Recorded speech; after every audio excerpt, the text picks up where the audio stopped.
I freeze in the doorway of Salvatore's, my breath catching in my chest.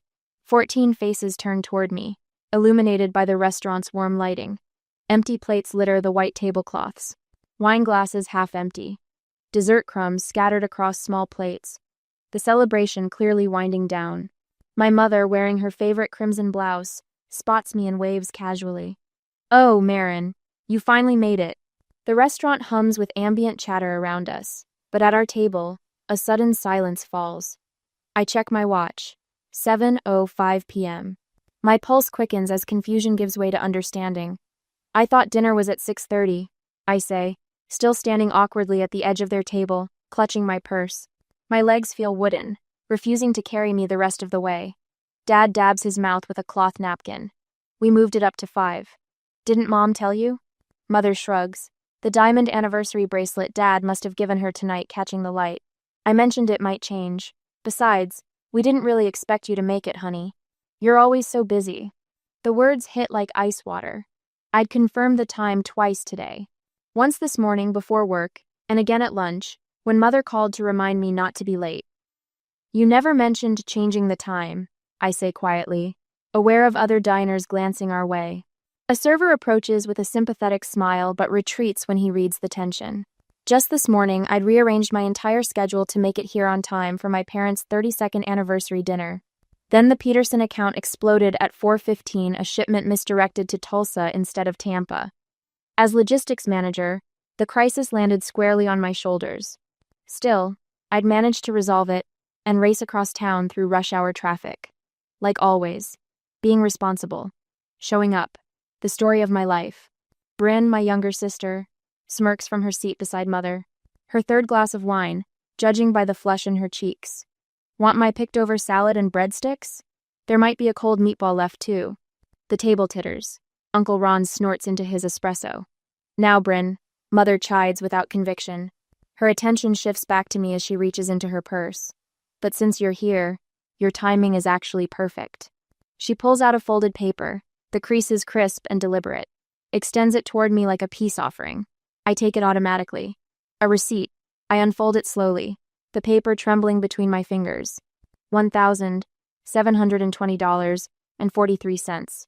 "We figured you'd be happy to cover it," Mother says with that familiar smile, the one that isn't really asking. "Since you missed the dinner itself." The restaurant suddenly feels too warm, too small.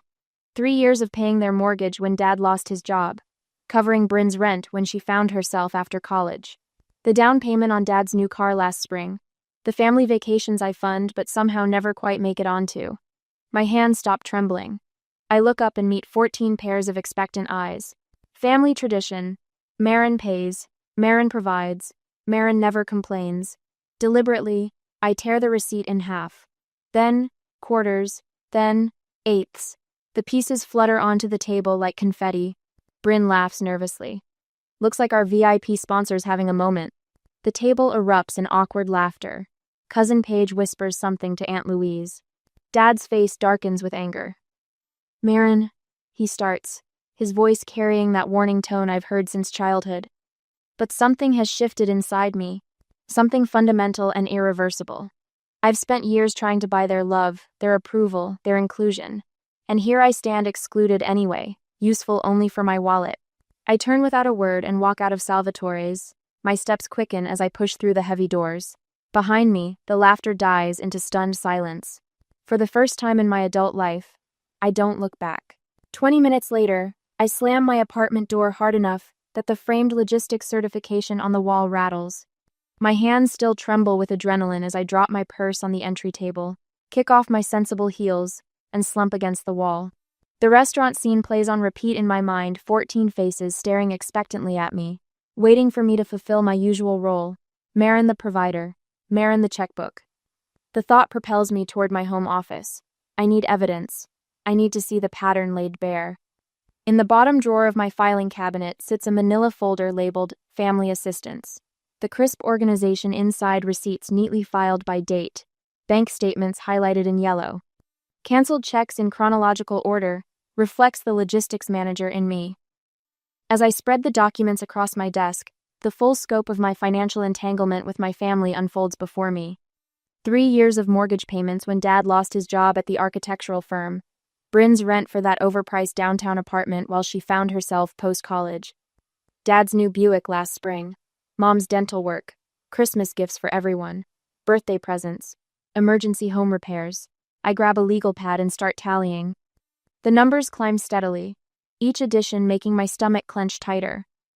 When I reach the final sum, I physically recoil from the page. $47,382.17. Nearly $50,000 in 3 years. The realization hits me with physical force. I rush to the bathroom and barely make it before my lunch resurfaces. Kneeling on the cold tile floor, I wipe my mouth with the back of my hand and try to steady my breathing. This wasn't just about dinner. This wasn't a one-time slight. This was calculated. Systematic, intentional. Back at my desk, I sort through more statements. A peculiar charge from last February catches my eye: a vacation package to Scottsdale, 4 airline tickets, 4 nights at a resort, golf fees, spa treatments. I have no memory of this trip because I wasn't invited. I paid for a family vacation I wasn't even told about. The betrayal is so profound it makes me lightheaded. I sink into my chair, the room spinning slightly. All these years, I thought I was helping, supporting, being the responsible daughter, the good sister, the family rock. But they never saw me as family at all, just an ATM with legs. My fingers move mechanically through digital statements now. I pull up my retirement account. The balance sits at $18,452, pathetically low for someone my age, because I've been diverting funds to family emergencies. My savings account shows a similar story. The personal vacation to Quebec I'd been planning for 3 years? Cancelled last summer when Bryn needed money for car repairs. "Your sister really needs this, Marin," Mom had said. "You can always go next year." Next year never seems to arrive for me. The stark financial reality lays out the consequences in black and white. If I continue this pattern, I'll work until I'm 80. No home of my own. No retirement security. No life beyond funding theirs. My phone buzzes on the desk, a text from Mom. "You embarrassed us tonight.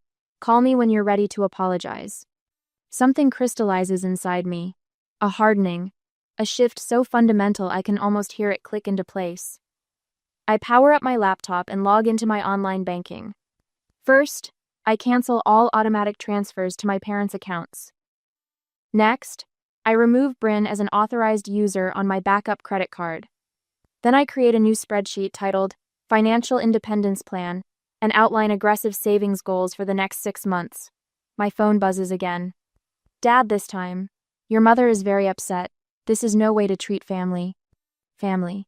The word now feels hollow, stripped of meaning. Without hesitation, I block his number. Then Mom's. Then Bryn's. One by one, I block every family member who sat at that table tonight, watching me be humiliated, waiting for me to pay their bill. The apartment falls into complete silence. No more buzzing, no more demands. The quiet wraps around me, not comforting exactly, but definitive. Final. As I sit alone in my suddenly quiet apartment that night, I wonder if cutting off my family completely is the right approach. Would maintaining some boundaries while keeping minimal contact be wiser than total separation? Or was a clean break the only way to truly heal? The question hangs in the air unanswered, but for the first time in years, the decision is mine alone to make. 2 weeks later, Ava Middleton's number flashes on my phone screen for the 3rd time this week. We haven't spoken since high school graduation 15 years ago, but suddenly she's determined to reconnect. I let it ring through to voicemail and continue organizing the stack of bills on my kitchen table. "Marin, it's Ava again." Her voice fills my apartment as the message plays automatically. "Your mom asked me to check on you. Everyone's worried about your situation. Call me back, okay?" My situation. Right. I delete the message and add Ava to my blocked list, the 12th name this month. 2 weeks after walking out of Salvatore's, the family storytelling machine is working overtime. According to my cousin's wife's Facebook post, "I'm having a nervous breakdown from work stress. Uncle Ron told his golf buddies I'm struggling with female problems. Mom's bridge club heard I'm going through a phase." Never once mentioning the $47,000 I've given them over 3 years. The doorbell rings. I freeze, holding my breath. Through the peephole, I spot Mrs. Henshaw from 4B, not another family ambush. I exhale slowly and open the door. Mail mix-up again, she says, handing me an envelope. This one's yours. I thank her and retreat back inside, turning the envelope over in my hands. The Chase Bank logo stares back at me. Another one. I've stopped opening these immediately. The racing heart, the sweaty palms, the tightness in my chest that follows isn't worth it. Last week's letter informed me my credit score had dropped 85 points. The week before, a notification about a credit limit decrease on my MasterCard. I've started dreading the mail, jumping when my phone rings, avoiding my email. I slide the envelope into a growing pile on my counter and turn back to my laptop. The spreadsheet I've been building glows on the screen, a meticulous record of every dollar I've given my family. Column A, date. Column B, amount. Column C, supposed purpose. Column D, actual use, when I could verify it. Column E, whether I was thanked. Column E is mostly empty. The largest single entry stares back at me. $8,700 for Dad's emergency dental work that somehow coincided with the delivery of his new golf clubs. Below it, 22 separate entries for Bryn's rent, until she gets back on her feet. She's been getting back on her feet for 3 years now. My phone buzzes with a calendar reminder. Family Labor Day picnic, 2 weeks. The annual gathering where attendance is mandatory, and bringing an expensive dish is expected. Last year I contributed a honey-baked ham, 3 side dishes, and 2 desserts. Bryn brought paper plates and took home all the leftovers. I delete the reminder with a sharp tap. A knock at my door makes me jump again. This time I don't check the peephole a mistake. I swing it open, ready to snap at Mrs. Henshaw. Instead, Theo Ramsey stands there, holding a paper bag from Antonio's and a book tucked under his arm. Bad time? He asks, taking in my expression. Theo and I met in college.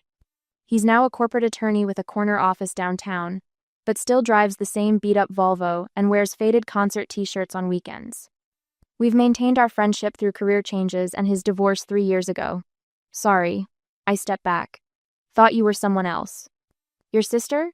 He knows the situation, the only person I've told the full story to. Could have been any of them at this point. I motion him inside. What's all this? He sets the bag on my counter, careful to avoid the pile of unopened mail. That legal thriller you mentioned wanting to read. He places the book beside the bag. And takeout from Antonio's cried. Sometimes silence is better with company. For the first time in weeks, I feel the corners of my mouth lift into something resembling a smile. We eat pasta at my kitchen table, carefully avoiding the topic of my family while Theo tells me about his latest case. He doesn't ask why half my mail is unopened, or why my phone keeps buzzing with calls I refuse to answer. The quiet acceptance in his presence loosens something tight in my chest. Later, as we're finishing the tiramisu, I actually laugh at his story about a witness who showed up to court in pajama pants. The sound surprises me, rusty and unfamiliar. 3 months pass this way. I decline 4 family invitations, block 17 more phone numbers, and fill my spreadsheet with 3 more years of financial data I've meticulously reconstructed. Then, on a Tuesday morning in October, my phone rings with an unfamiliar number. I almost send it to voicemail, but the area code matches Chase Bank's customer service line. Miss Beckett? A woman's voice asks when I answer. This is Diane Reynolds from Chase Bank's fraud department. Do you have a moment to discuss some potentially unauthorized activity on your account? My stomach drops. What account? The Chase Sapphire Reserve card opened in your name 6 months ago. We're seeing some concerning patterns with the most recent charges and wanted to verify. I don't have a Chase Sapphire card, I interrupt, my voice surprisingly steady. A pause. According to our records, a card was opened in your name with your social security number on the 20th last month. The current balance is $18,900. The room seems to tilt slightly, but instead of panic, a strange calm settles over me. That's identity theft, I say quietly. I never authorized that card. As Diane details the investigation process, I open my laptop and search my email. Nothing from Chase about a new card. I ask where statements have been sent. The paperless billing is directed to an email address bj.beckett94@gmail.com. Bryn Jean Beckett, born in 1994. And the mailing address? She reads my parents' address. When the call ends, I sit motionless at my kitchen table. The realization crystallizes. This was never about money. It was about respect, about autonomy, about whether I had the right to say no. I call Theo immediately. I need your help, I tell him when he answers. No preamble, no apology for calling during work hours. What's happened? His voice shifts instantly from casual to professional. I explain the situation in clear, concise sentences, my voice growing stronger with each detail. When I finish, he doesn't question whether I might be overreacting or suggest I talk to my family first, unlike what my family would have done. I'll be there in 30 minutes with the paperwork, he says. This is identity theft, Marin. It's a federal crime. For the next week, Theo and I compile evidence. The credit card application linked to Bryn's email, shipping addresses for purchases sent to my parents' house. The suspicious timing the card opened 2 days after I walked out of Salvatore's Primes. The Chase Fraud Department flags patterns that match known family fraud cases. Same billing address as the victim's relatives, gradual spending increases, luxury purchases mixed with everyday items to avoid triggering alerts. By Friday, we have everything we need, a comprehensive file documenting each fraudulent charge, copies of the credit application, and a draft police report ready to file. I close my laptop and look at Theo. I'm ready. For the first time in months, I get in my car and enter my parents' address into the GPS. As I drive across town, my hands steady on the wheel, I realize I'm no longer afraid of what comes next. They wanted access to my money without limits. Instead, they're about to learn about consequences. 30 minutes later, my knuckles turn white around the steering wheel as I pull into my parents' driveway. The familiar red brick colonial looks smaller somehow. Weeks of distance has changed my perspective on more than just the house. Beside me, Theo arranges the paperwork in a leather portfolio. Remember, stay calm and stick to facts. They'll try to make this emotional. I nod, swallowing hard against the tightness in my throat. The manila folder on my lap contains printouts from Chase's fraud department, account statements, transaction records, and the smoking gun, a credit application with my forged signature. My heart pounds against my ribs, but my hands have stopped shaking. The front door opens before we reach the porch. Mother stands in the doorway, arms crossed over her floral blouse. Her forced smile falters when she notices Theo. Marin, honey, we weren't expecting visitors. Her eyes dart between us. Who's your friend? This is Theo Ramsey. He's an attorney. I keep my voice level. We need to talk, all of us. Dad appears behind her, wiping his hands on a dish towel. About what, exactly? Identity theft and credit card fraud. Their expressions shift in tandem, surprise, confusion, then practiced innocence. Dad ushers us into the living room where Bryn sprawls on the sofa, scrolling through her phone. She glances up, rolling her eyes when she sees me. The prodigal daughter returns, she mutters. I sit across from them, placing the folder on the coffee table. Theo remains standing, his presence a silent fortress at my back. Last month, someone opened a credit card in my name. I slide the account statements toward them. The card was sent to this address and linked to Bryn's email. It currently has an unpaid balance of $18,900. Mother laughs nervously. There must be some mistake. No mistake. I open the folder wider, revealing the transaction history. Opened 2 days after the dinner incident. She flushes red, eyes darting to our parents. Dad leans forward to examine the documents, his confident smile fading as he flips through the pages. You never used to worry about money, he says finally. What happened to family helping family? This isn't help. It's theft. Mother reaches for my hand. I pull back before she can touch me. Sweetie, we thought you wouldn't mind, she whispers. After that scene at Salvatore's, we figured you needed time to cool off, and we did need a few things. $18,000 worth of things? My voice rises despite my best efforts. Dad's face hardens. You have a good job, you can handle it. Maybe this will teach you not to walk out on family. The admission hangs in the air between us. I reach slowly into my pocket, stop the recording app on my phone, and place it on the table. Dad's eyes widen as understanding dawns. You just admitted to knowingly committing fraud. Theo speaks for the first time, his tone professionally detached. That's a federal crime with potential prison time. Bryn launches to her feet. You can't be serious. We're family. Family doesn't steal from each other, I say quietly. Silence stretches between us, taut as a wire. When my father essentially admitted to identity theft, I had to decide whether to give them one last chance to make things right or proceed immediately with legal action. Family ties run deep, but so does this betrayal. What would be your next move in this moment? The question hangs in my mind as I watch their faces. Mother's pleading eyes, Dad's clenched jaw, Bryn's panicked expression. 3 people who share my blood but treat me like an ATM. Here's what happens next, I tell them, my voice steady. Theo has prepared a formal demand letter. He removes a document from his portfolio and places it beside the credit statements. This letter requires full repayment of the fraudulent charges within 45 days, he explains. It outlines the potential criminal charges for identity theft and the civil lawsuit for damages we're prepared to file if payment isn't received. Mother gasps, "You would sue your own parents? You would steal from your own daughter?" I counter. Dad snatches the letter, scanning it with growing alarm. "This is ridiculous. We can't come up with this kind of money in 45 days. You came up with ways to spend it in less time than that." The facade crumbles completely then. Mother begins to cry, mascara tracking down her cheeks. Dad's face flushes dark red. "We're your family," he growls. "You don't threaten family." "And you don't rob family," I reply, standing. 45 days. Over the next week, the messages pour in. Voicemails from Mother, alternating between tearful pleas and cutting accusations. Text messages from Bryn claiming I'm destroying their lives. Dad sends a single email with the subject line, "You'll regret this."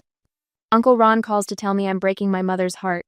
Cousin Paige suggests I need therapy for my obvious issues with family loyalty, each message more desperate than the last. A week later, Mother's latest text glows on my phone screen. "You're ruining this family over a little money. Is that really what you want your legacy to be?" I show it to Theo over coffee at my kitchen table. 38 days remain until the deadline. "They're panicking," he says. "That's good. It means they know you're serious." I stare out the window at the spring rain pattering against the glass. "Do you think they'll actually pay?" He considers this, stirring his coffee thoughtfully. "They will if they believe the alternative is worse." I nod, feeling strangely hollow. The anger that carried me through that confrontation has ebbed, leaving behind a cold clarity. This isn't about money anymore. It never was. "What if they don't?" I ask. "Then we follow through," Theo says simply. "And you finally stop being the family credit union." The rain beats harder against the window, washing everything clean. A month later, while I am still waiting for my family to return money, Mother appears in the doorway of my office like an apparition. Her crimson blouse, the same one from that anniversary dinner 3 months ago, stands out against the beige walls of Marshall Logistics. My coworkers glance up with curious expressions as she makes her way toward my desk, her eyes already glistening with strategic tears. "Marin?" She whispers loud enough for nearby colleagues to hear. "We need to talk, honey." I continue typing my email, fingers steady on the keyboard. "I'm working, Mother." She clutches her purse against her chest, the diamond anniversary bracelet catching the fluorescent light. "It's about family loyalty," she says, voice trembling. "Your grandparents would be rolling in their graves if they knew what you're doing to us." The familiar guilt tactic slides off me like rain on waxed canvas.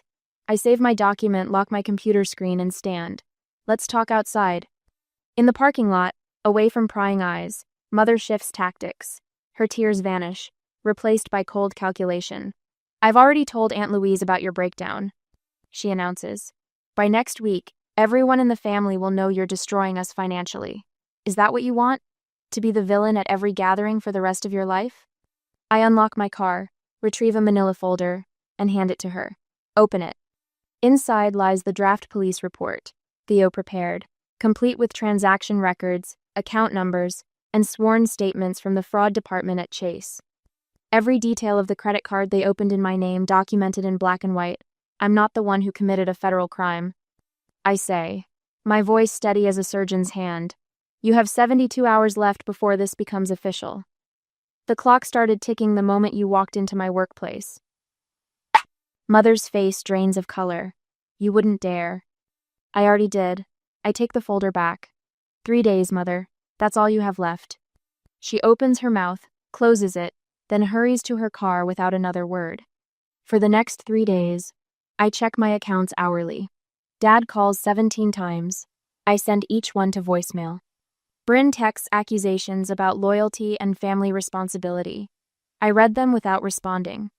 On day 43 of our 45-day deadline, the notification appears on my phone while I'm eating lunch at my desk. A Venmo transfer from Richard Beckett, $18,900. The message field contains 4 words. This should end it. Not an apology, not an acknowledgement, a dismissal.